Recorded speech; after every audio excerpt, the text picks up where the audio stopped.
Hey, this is Michael Lindsay from Vital MX, and this is our 2022 450 roundtable for our shootout.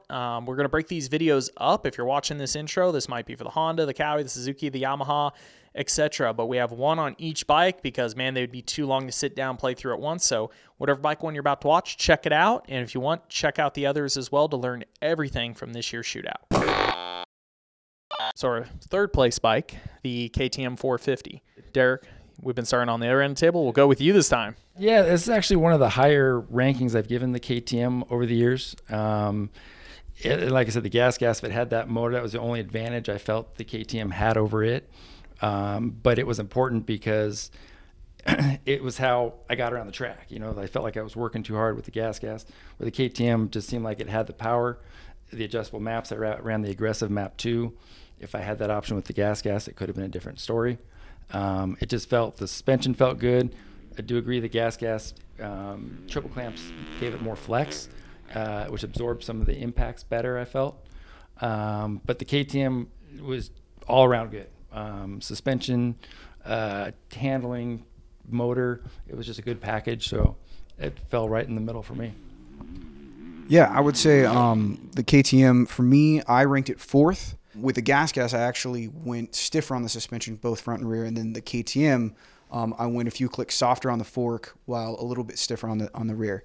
The main thing, and this applies to all the Austrian bikes, is that with the KTM is how light it feels and how like narrow and kind of neutral the seat is. Like I think some of the other bikes, some of the Japanese bikes, kind of tend to be either front end steering or rear end steering, and if you have a different kind of steering style, it might not completely gel with you. But I feel like the KTM and gas and Husky, for that matter, like if no matter which way you turn, you can really make it work for you. I feel like it had more power than the gas, but it wasn't like, I like the gas power better. Like it was just weird that I was, like you said, that in between zone. And the KTM, while it did hit a little harder, it was maybe a little bit less linear. It has kind of the deader feel of the gas right off the bomb, but then it ramps up different. And that's where I was trying to say it sounds super contradictory to me, is like I would normally like more power. As I just, the way the KTM comes off and then starts to build, it's weird. As the gas is easier for me to actuate through a corner. I either need a bike that picks up so sharp and early that I know how to apply it, or so smooth it rolls through, where the KTM, both maps had its positive. Like the aggressive, though, sometimes like it would have such a kind of a lethargic or mellow feel, and then the RPMs would pick up, and it would actually make me a little bit harder for me to corner. More like Glen Helen, where you have shallow ruts and you're trying to just keep it planted, and it would pick up a little quick for me at times. The other thing overall that's weird for me with the KTM is when I'm trying to get any of them to pick up off the lethargic feel, is like I don't use the clutch a lot in general on any 450, but I always struggle a little bit going. I know some guys like the Hydros. I've always not been a huge actual fan of the Brembo because it's such a light switch, and I've never have. When you ride one all the time, you get comfortable with it, but when you're doing shootout, you're jumping bike to bike, it makes it a lot harder for me to adapt to that portion of the motorcycle. The thing that interests me the most on the weight is, like, me and you weigh them, and we actually don't just weigh the motorcycle, we weigh the front to rear bias. And what's interesting is a lot of people probably know an air fork is around 2.5 to 3 pounds lighter than a spring fork. The KTM, though, when you actually check the weight bias, because of that missing weight there and how it settles and just the whole frame, everything they do to their bikes, the front end of their bike is actually like 6 to 7 pounds lighter on the front half than some of the other motorcycles. I think that's a huge part on the sand track. When you're literally you're doing the rowing motion, you're on the balls of your feet, and you go to pull the bike back towards you, I feel like you feel out of the bike. That's what I was saying earlier, the difference between weight of roll character versus sand tracks, East Coast dirt stuff where you're physically pulling on the bike. I really do enjoy those about the Austrian bikes. You just feel that lack of weight on the front. It makes it so much easier to do that work over and over and over and over. Like I said, the KTM for me compared to the gas, it's weird. It's got a little more features, but just the way the character of it rounded out. It's got a little bit stiffer swing arm. It is more planted at high speed. Same frames, different frames? Same main frame. Oh, just a little bit different swing arm. So I felt like the swing arm, better at the sand track. Glen Helen, I felt just same thing as the front, more energy from the front, and I felt more energy from the rear. I just felt like on those bikes, unless on the KTM, if I pushed myself all the time good, as soon as I'd let up a little bit, it wasn't as rewarding. So that's why I gave it third compared to the gas. Yeah, I ride a KTM now, so I'm obviously very familiar with the bike. Went to set sag, set it at 104. I was like, whew, it's going to be a little low, just because when you do get on the power with the KTMs, I think they really transfer the weight to the rear, and I just always feel like I can never get the shock stiff enough.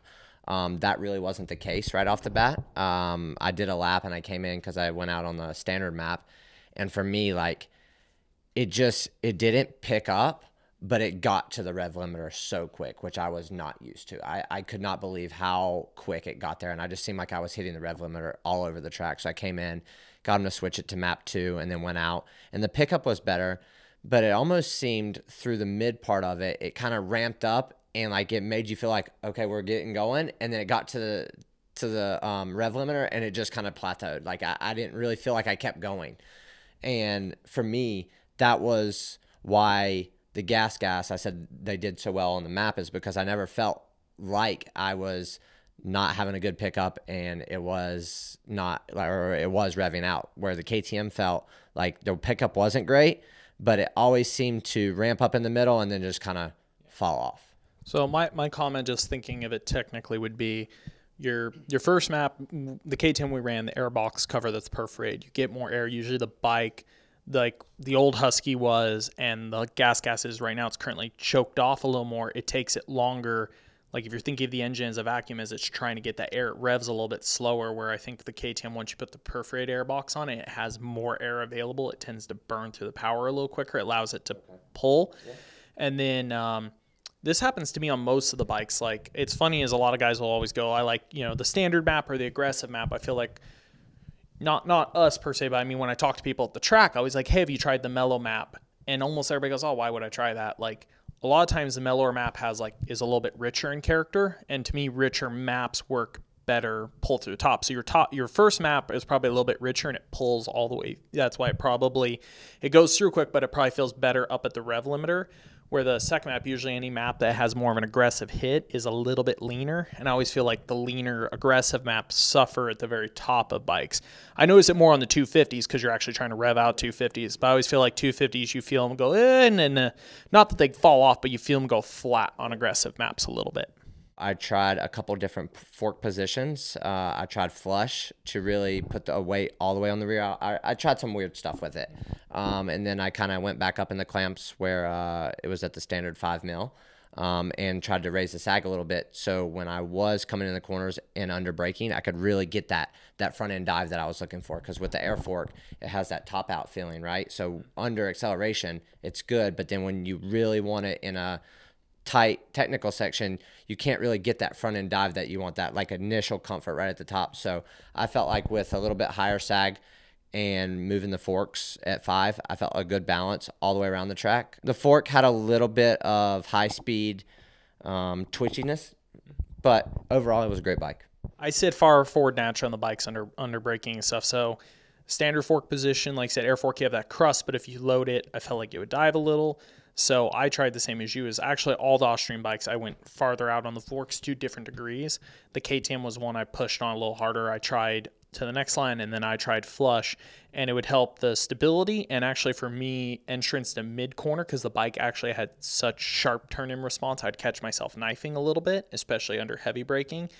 But the downside for me going flush, I think you might mention, is then it got more, if you couldn't load the fork, it felt very top down tall at times. And then it would transfer more weight to the rear, and then you'd be chopper. Yeah, then the front end's light, and you're just literally chasing it all the way around the corner. And like you said, if you kind of went up to the second line, you got that front end dive that you wanted, but it would oversteer quick. Yeah. I was at the middle line. And that's where I preferred it. I felt like that was good balance of both, because I tried, second line was the actual standard. I'd get that knife character. Middle line, a little bit best of both worlds. Top line, best stability, best rolling corner for me. But if, like, especially Glenn Hilton was good in the morning, because we actually had really good, I thought, ruts. But towards the end of the day, a track got blown out, and there was times you were turning in when there was nothing to plant the front into. Then it was like, and here I go. do you remember how much pressure you went up on the forks on that one? 0.2. The same. And what is stock?